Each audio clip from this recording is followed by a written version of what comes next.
So, welcome back to Keeping the Charm in Charm City. I'm super excited to chat today about the vacant housing and about development and have another developer here to talk about all the above. John Closkey is the president of Rebuild Metro, an innovative nonprofit organization dedicated to transforming disinvested neighborhoods in Baltimore through sustainable, community driven development.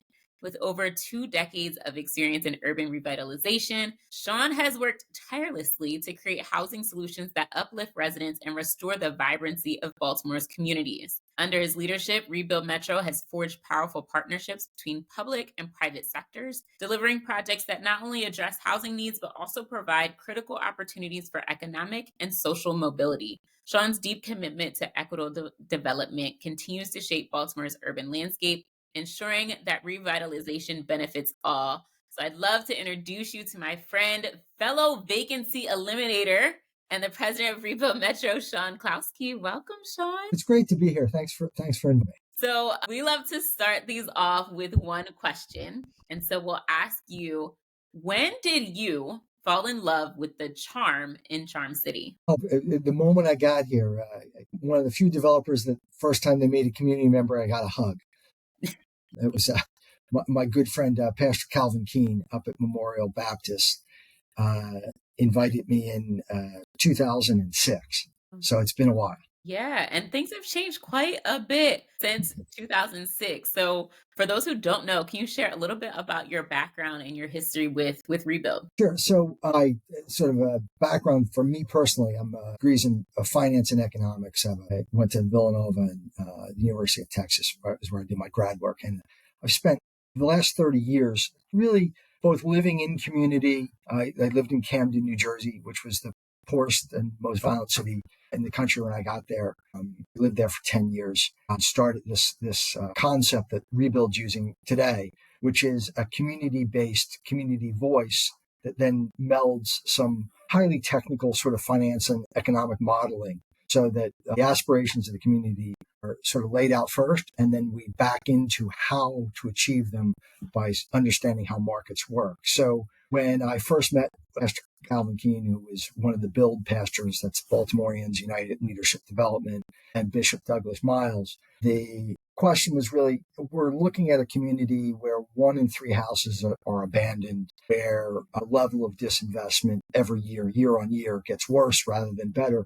How can we correct this? And the first thought, and I think this is something a lot of folks miss, is when we look at distressed blocks, the vacancy is what pops out to everybody.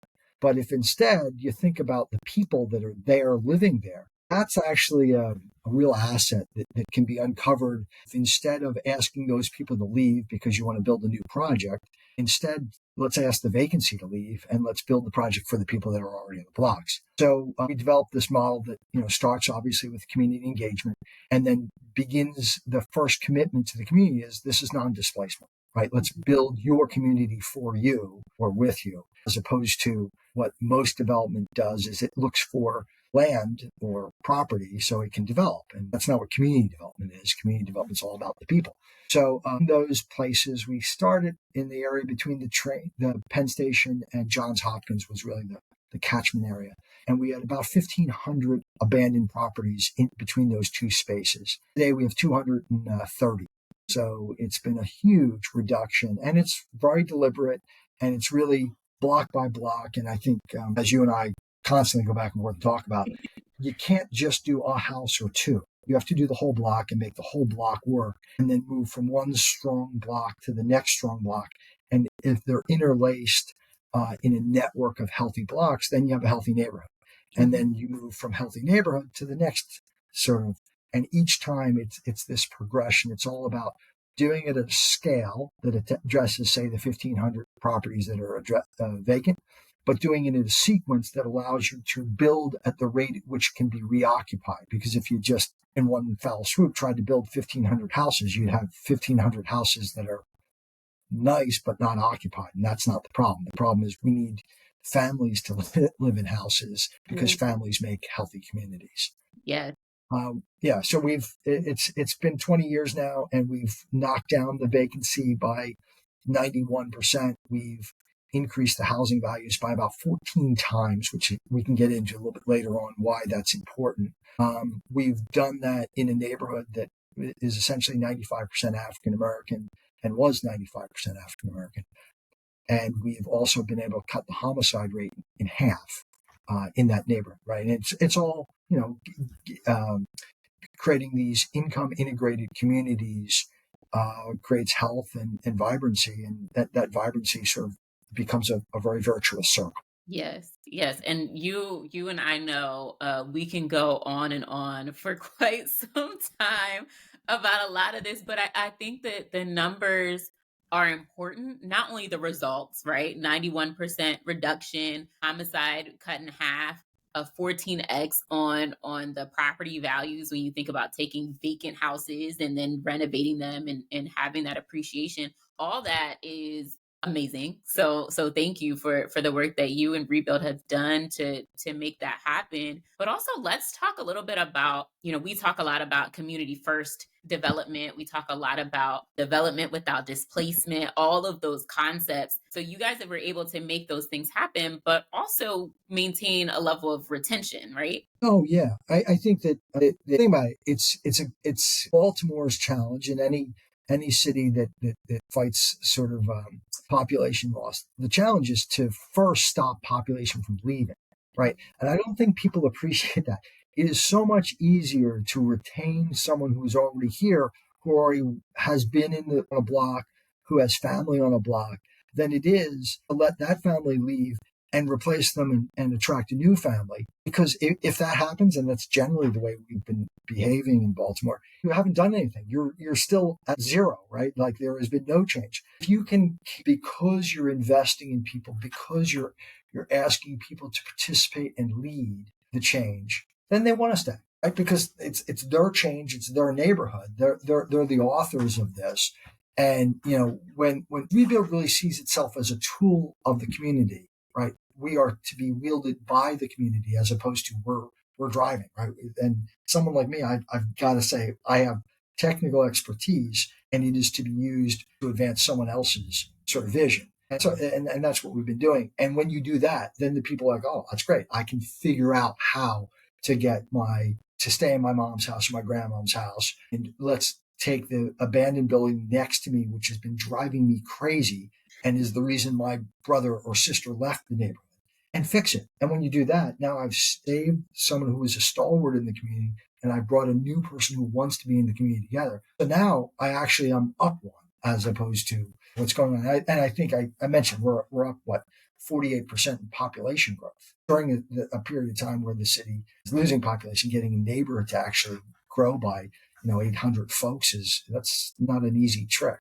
Right. Absolutely. And I think one of the things that I really appreciate about you all is that, being very community centric and working with organizations that are known to be of and for the community. So you talked a little bit about you guys' relationship with Build. What does that relationship mean and what does that do for Rebuild Metro and kind of, how do you see that continuing to grow into the future? Yeah, well, I mean, the interesting part about Build, this is again a consortium of essentially some of the largest African American churches in the city, and the idea is that group of people that are part of Build. I think they represent some 40,000 individuals who are members of these institutions. They have a real stake in the community, right? This is theirs, right? And they are committed to creating power through organized action, right? So they have a process by which they come together and identify what issue is affecting all of them across the city, and they then vote or put that agenda forward. And one of the issues that they put forward is vacancy, and it is disinvestment. And where we come in isn't enough to simply have agreement that disinvestment's working or working against you, right? Yeah. What you need to then do is have the technical expertise to sort of break it down into, hey, how does the existing financial, economic, political, social structure affect us? And I think Build is really good on the social and political, but some of the finance and economics, they're so sort of specific that you wouldn't want a general population. We don't have like thousands of people that get that. So you have to bring in expertise, right? Like me, and sit down and I inform them. And that's really powerful when you take like very specialized information, knowledge, whatever it is, experience, and you put it in the hands of the people who have a much broader sense of politics and sort of social mission, right? Then you get like, well, let's think about a different way to approach the thing that we've been approaching for years, which is neighborhood investment. Let's think about creating markets that are healthier. And instead of talking about projects, we're talking about markets. Instead of talking about houses, we're talking about neighborhoods or communities. We'll begin to see that the way in which we finance things or the way in which we allocate resources tends to be too myopic and doesn't understand that we've got to build a market economy or rebuild a market economy in some places so that when a dollar goes into the neighborhood, a dollar is returned. And you know, I know Charm City does an awful lot in the neighborhood. You can't walk into a transaction and say, I'm willing to lose money, right? Bill as a nonprofit has an ability to do things that for-profits can't do, but ultimately our aim has got to be to build a market platform that sort of comes up from the basement to the point at which it's break even, and then Charm City and other developers can take off from that point. But to do that, you need the power of build, right? A large political organization that can say, I can take this good information and engage with political leaders, both at the city and state level, with the business community to say, we need this specific structure so that our people are served. Yeah, I'm really excited about all the things that are happening right now for a lot of reasons. But one about the collaboration that we see between the community organizations or activists or whomever with the subject matter experts, who are doing the work and on the ground with policymakers and Yeah. politicians and the government, and the that alignment has, I think, really pushed the needle and will continue to do so to really open up the pathways for us to actually do the work that we all want done. Yeah, I've been really heartened by what we've seen. And you and I have been working on this for a couple of years now. And we've gone from sort of practitioners saying, this is why I can't do what the neighborhood is asking us to do. I'm not saying it's the neighborhood's ask is wrong. I'm simply saying that the financial structure doesn't allow what is a reasonable request. Could you please make these vacant buildings not be vacant? The way in which the financing works, I can't solve that problem.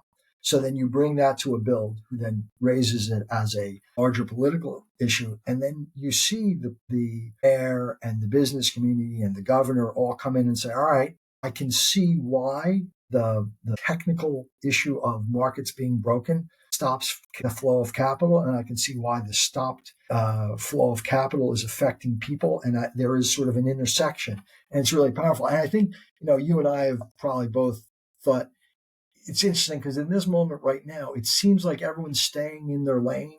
Like my job isn't to be the voice of the community; it's to be the background analysis, and the community's job isn't to figure out what the background is. And it's like everyone has actually lined themselves up and aligned themselves properly. And I think that's why we saw both at the state level the amount of capital that was in this year's budget. I think that's also why we saw earlier this month the governor come out and make a pronouncement that you and I probably didn't think was possible in our lifetimes. So it is pretty exciting. Yeah, it's super exciting. I mean, everyone's staying on their lanes and it's all hands on deck, right? Yeah. And everyone is aligned on what the problem is. Now we may kind of have some opportunities to come together on what exactly the best solution is, but we are clear on the problem, right? And we know Yeah. that funding and access to capital and site control of these properties, we know all of those things have to happen, which is exciting because now we're making progress. But at the end of the day, the work is challenging, Yeah. right?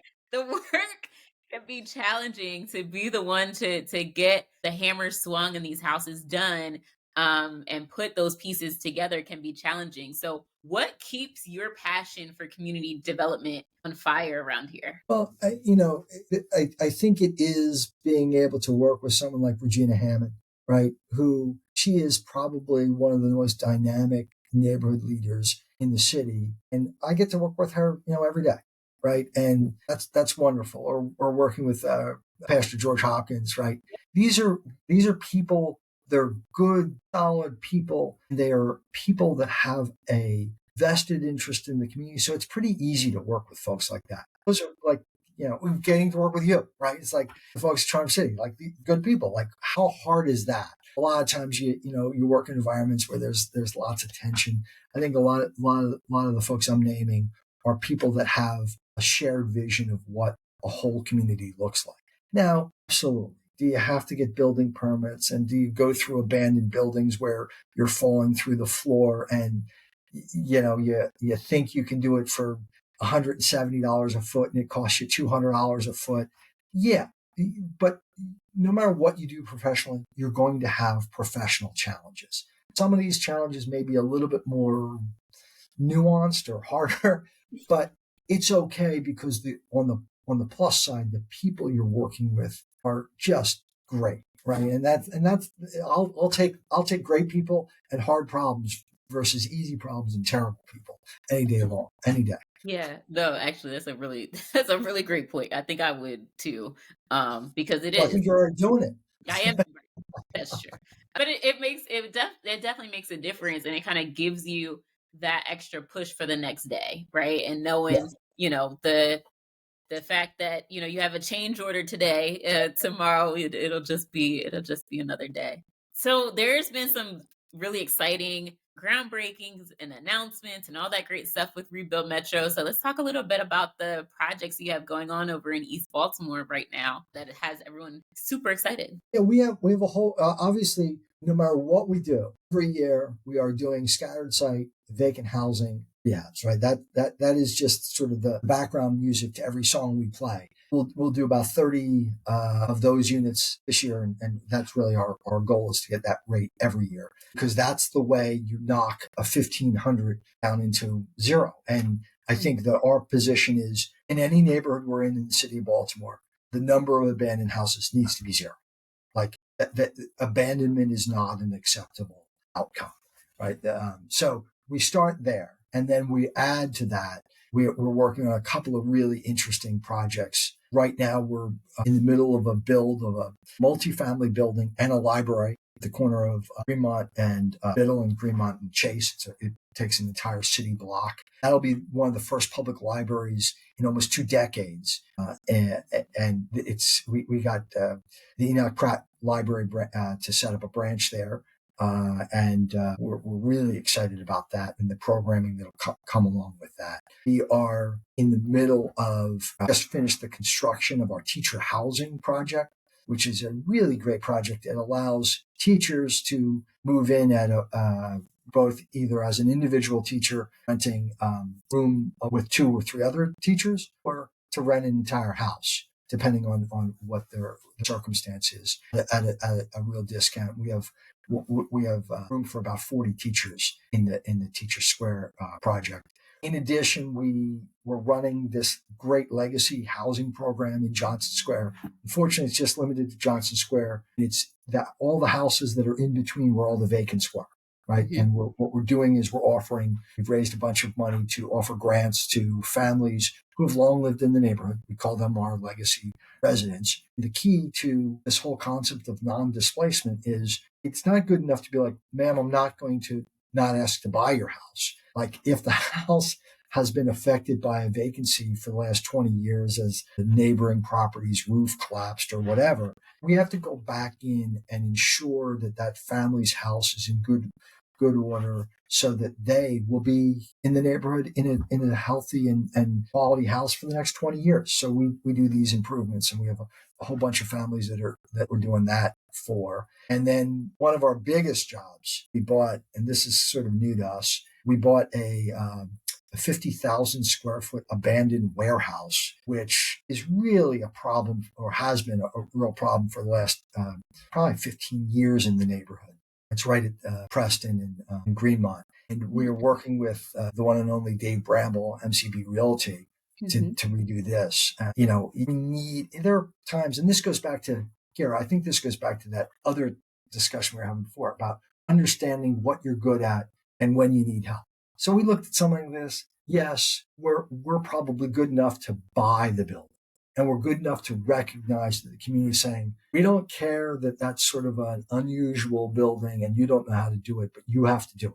Yeah. Right. And then our job is to be sort of humble enough to be like, well, you know what? That's outside of our experience.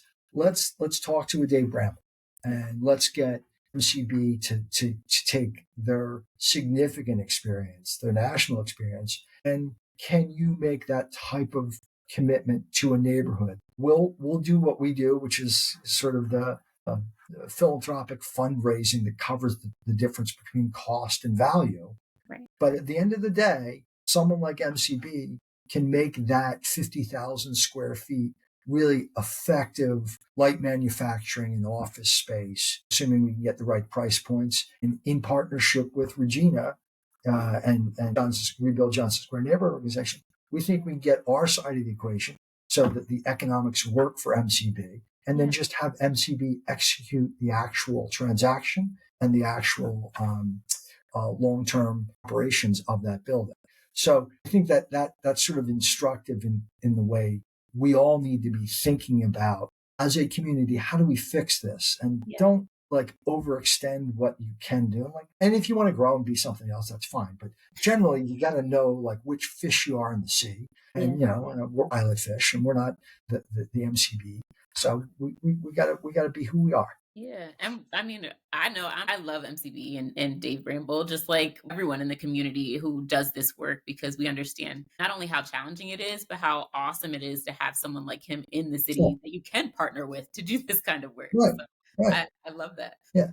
And I really think that for the next 10, 15 years, as we rebuild, what we have somewhere about 13,000 vacant building notices, which are the abandoned properties. There's probably another 12,000 vacant but occupiable houses, and there's 23,000 vacant lots, right? So it's a pretty big issue, and it is going to take the entire community to get together to do this. And there's plenty of work for all of us, and there's plenty of space for all of us to do that work. But there's a question of what's the sequence in which the work happens, and what is your an honest description of your best sort of role in that, right? Mhm. And sometimes, like you and I have talked, you don't want me on the PR side of a campaign. But I'm good on at the economic side, so let me stay in that lane and let the other people stay in the lane they're in. And really, when we do that, the community has enough and is enough, so long as we all have and comfortably work together to be in the roles that we're good at. Yeah, absolutely. I I really love the fact that when we're talking, you're talking numbers, we're talking finances, and we're talking strategy, right? And you brought up the fact that there's the VBNs, there's properties that have those official vacant building notices, and then there's like empty vacant houses, right? And those numbers are different.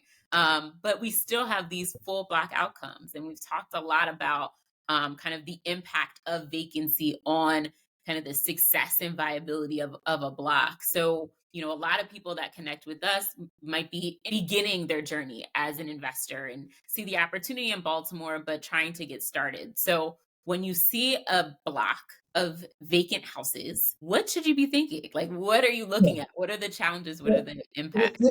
I think that's really the perfect sort of setting to start the question of going back to the which fish you are in the sea, which Yeah. experience you have that makes the most sense. Mhm. And when you're looking at blocks that are, say, 35% vacant, where the vacancy extends probably 20, 30 years, those are the most expensive developments to occur physically, right? So you're probably going to cost you, if you're not self-performing as a general contractor, it's probably going to cost you about $200 a foot, right? So that means that you're going to tie up a ton of capital in any one building. And if you have a 30% vacancy across 40 buildings, you're talking about a dozen buildings that need to be redeveloped. And they can't be redeveloped in year one, then year two, then year three. They all really have to be developed in a single shot, because who wants to be the first person to move in and have 11 abandoned houses with trees growing up? So the scale at which one has to do that is more significant. So that actor needs to have pretty good financial capacity, right? You're talking about carrying probably somewhere between $5 and $7 million worth of redevelopment in a single block, right? And maybe requiring a couple $1 million of money that is either never repaid or repaid in the distant future, right? That is a unique situation. That's not for the faint of heart, right? That's the master's course, not the introductory. When if you go all the way to the other side, you say, well, okay, let's start on, I want those developers, the folks who I'm sure you and I both love like HDTV and we see all the flipping in school, right? Those You know, we've houses, if been you on that look, show, one of those shows before. Did you that's know that? awesome. No, I didn't know We that. did That's House of awesome. Butcher's Hill. See, it doesn't. It's awesome, but it doesn't surprise me at all. It's like those types of actions. They're more like $100,000 investments, right? And you have to find houses that fit that. And those, the first houses you want to do, you want to be able to put the 100 in and get 120 back out, which means you're looking if you're looking at acquisition costs of say $50,000, $70,000, and you're going to put 150. You're looking at a market in the low twos. A market in the low twos doesn't have a vacancy rate of 30%. And it certainly doesn't have a vacancy rate of 30% where say 12 of those vacants have been vacant for 2 decades, right? That market starts down here. You want to be starting up here and pushing that market up. Every time you're making an investment, what you're trying to do is push the market, probably 10, 20%, right? And when you're down in the basement because the houses have been disinvestment, you're using the subsidies to pull yourself out. And that's when I said there's a 15x growth in market price, we were starting around $20,000 as median values of houses, right? And you can't have that because the lumber itself is worth more than that. So what you need to do, and it is sort of a continuum of developers, you need to knock the vacancy down so the prices come back and normalize. And what we've seen in our data is that vacancy above 7.5% really causes market failure. And if you knock the vacancy down from say 30% to 15%, you go back to that 12 vacant units. So you cut the 12 to 6, you see almost no movement in price. Versus if you move the vacancy from 6 to 0, you see a ton of movement in price. In fact, you see 65% of the change of price between a 30% vacant property block and a 0% vacant block happens all in the last 7%, right? Yep. So, and that's why getting those houses, getting the vacancy down needs to happen. And I think Charm City and Rebuild have worked together, sort of thinking of it like a relay race. The first lap is to get all the high vacancy, really distressed properties out. It's subsidized. It's really challenging work. It requires large balance sheets that have no market, true market elements to them. And that's our balance sheet, right? We have 2% long-term capital. We use subsidy. These are not things that other folks have. And that's why we're the entity that goes in and sort of stabilizes. Then once the market stabilizes, you move to a Charm City. And then once Charm City has moved the market up to, well, there are houses that they're on their way to being vacant. That's when the traditional, so this is my first time out guy should be in there, right? And as you get good up here, you can move down. And there are some for-profits that are in the subsidized world, but they generally are in the new construction, low-income housing tax credit buildings, as opposed to the scattered site stuff that we do, mostly because it's just not particularly profitable. But Right. that's not our goal. Is our whole mission isn't to be profitable. Our mission is to stabilize markets so market actors can grow markets. Yes, absolutely. And we call that because I think one thing about the internet and social media and all that kind of stuff, it makes renovating some of these houses look cool, which it is very cool to turn a vacant house into a home. Like that's important work, but it's not the easiest thing to do a house that's been vacant for 30 years and has a tree growing up the middle, right? It's Yeah, not it's yeah, not HGTV. They don't have that show yet. And so we've been one of those folks that have come in early and rode through those different phases on the block. And that's challenging when you're not a nonprofit to be able yeah, to do that. And I think, what we say to our folks, so our next gen accelerator, our community of folks, we call it being the first loser. When you come yeah, in and you're the only on the block and you're trying to get that first one done, you're the first loser. You got to hold yeah. on for your life to get to the other side. Yeah. Yeah, and then again, that's why, it's as we look at this citywide issue and the citywide redevelopment, it's why we need to be deploying the right tools, the right entities to the right part of the equation, right? And if you put for profits in a place where they're the first, well, that makes no sense. Like, why would you do that? You have this entire set of actors, these nonprofits that are designed to be in a space where the economics doesn't work, so long as their goal or mission in the equation is to set the table so that when the market does work, they They- redeploy their capital someplace else. Then that's a really effective system.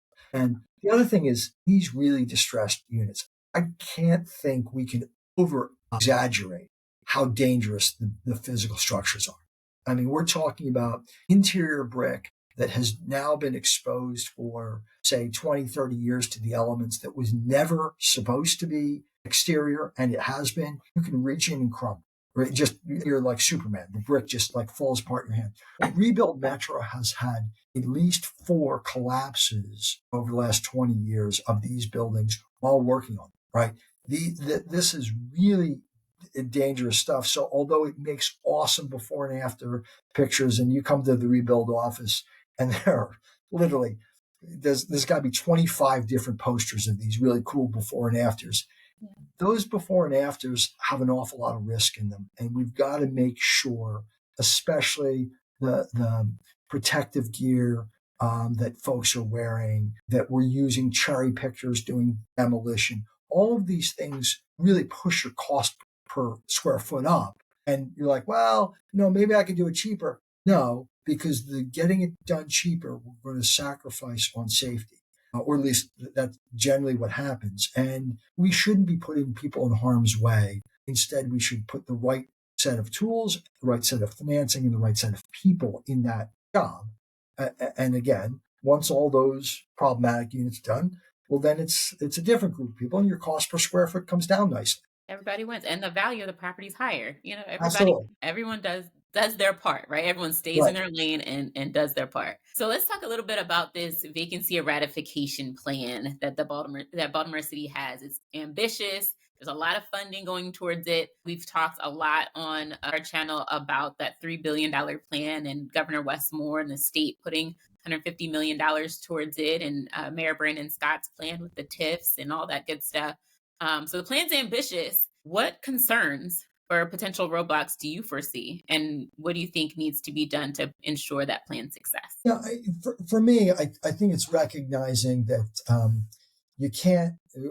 City did about 850 building permits a year for the last 6 years, right? And we're talking about adding 1,000 building permits to that number, right? So anybody who's built anything knows that you can't move from 850 units to 1,850 units in a single step. That's not how growth happens. Now, there are ways to get, to the 1,800 faster than not, but you have to recognize that it's going to be ramped up as opposed to 0 to 60, right? So that's the first thing, is we have to have sober in our expectation. The second thing is we have to recognize that probably the most important variable in this is time. That if our work isn't time bound, and if we don't have an urgency around the work, we're going to have a real problem, because vacancy is not a set number. It's a dynamic number. So the 1,300 vacant units, abandoned units, are creating new units every day, right? So if we don't if we don't look to have this time bound part where we go from, say, 850 permits to 1,000 permits to 1,200 permits to 1,500 permits over, say, a 12-month period, that vacancy has already figured out its clock, and it's producing Yep. essentially 3 vacants a day. Right? Yep. So unless we're producing more occupied houses than the vacancies being created, we're going to lose. So we have to recognize the time's an issue. And I think the other thing that you and I have talked about a bunch of times is that there are components. You can't just build it, right? We don't suffer from just a disinvestment problem that these houses are sort of obsolete or disinvestment. They are also vacant. So we can't just build houses that are empty. Mhm. So the building has to be done with respect, yes, at a pace that I just mentioned, but at a pace that also recognizes that it has to match demand. Yep. And say, we're looking at East Baltimore, the set that we're in, we're seeing about 40 sales per year. So if Rebuild says, all right, out of those 40 sales, we think we can do a third of them, or half, whatever it is, pick a number. We can't then say, oh, now we're going to double the production citywide. Rebuild should be able to double, Mhm. because it's unusual to see the demand side of a market, especially a sub-market, grow at that rate. So we have to figure what's the right level of growth. And what you're going to do is you're going to say, okay, well, if the right level of growth in East Baltimore is, say, a 20% or a 30% growth, we can go from 40 to 50, maybe to 60, but we're certainly not going to go to 80. That's the number of units that we're going to see produced in East Baltimore. Now we've got to pivot and say, we need 60 units someplace else. We need 60 units someplace else. But if another market, when we pivot, we say we want 60 units here, if that market, unlike East Baltimore, that's seen hundreds of millions of dollars of investment, has seen literally 1,000 vacants disappear, like if you go into a market that hasn't had that experience in the last 20 years, and its number is 5 right now, then saying I'm going to go to 60 is that's just like saying I'm going to go from 40 to 80, right? That is not a reasonable expectation.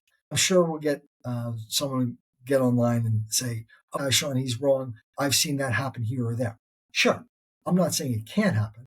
I'm just saying it can't happen in 20 different places simultaneously. It can happen in a couple of places, and it's based on really good product that developers will have. It's good location, probably is the most important. Absolutely. It probably is, location, location, location.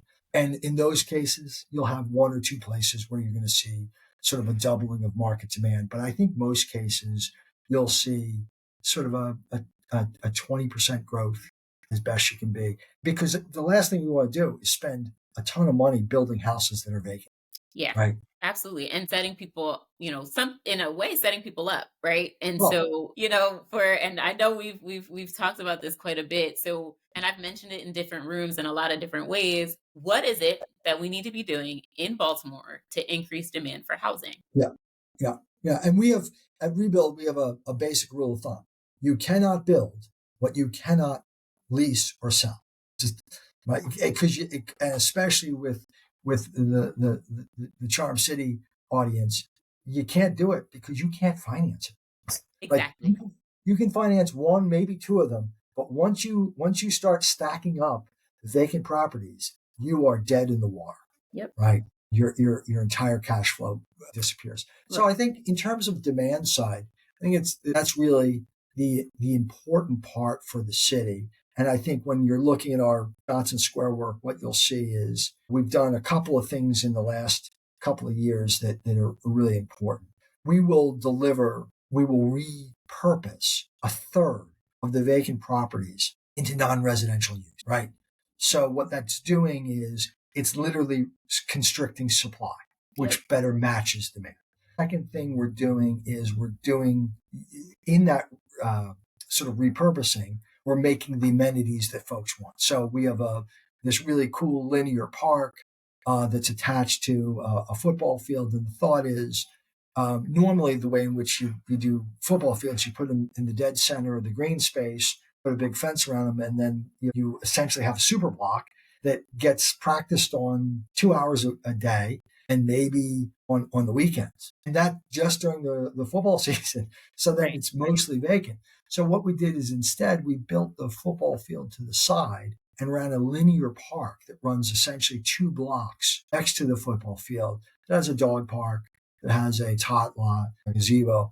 Like the design is set up so that that park ends up supporting in terms of the flow of people through place, um, supporting the community at all sorts of different times. People are going to go out and walk the dogs before work and after work, right? So there, now people are in the park. Right? People are going to play with their kids after school. So that's not when the dog walkers are there. Different group of people. People are going to go to the gazebo community thing on weekends for birthdays and what have you. Again, just a different time. And the idea is that sits right at the entryway to the new library, right? Yeah. So now you also have a pathway that's walking through an active park that ends in a nice plaza and a public library, right? That's reusing space, repurposing that space as non-residential, but also creating the type of attractive amenity where folks that live in cities want to live in vibrant places. They're not close the door and have lots of dead zones. Cities are fun because people live in them, right? And they live outside, they live in space. So building that type of space is what people are looking for. And that shifts the demand curve, right? If we're not delivering that, then people are saying, well, listen, if there's nothing interesting about this place, why don't I just live in a urban environment, right? So we're hopefully attracting a group of people that has been passing on a place like Johnson Square, mostly because we didn't have those assets. So Yeah. it is really housing and assets, and then at the right number of houses. Right.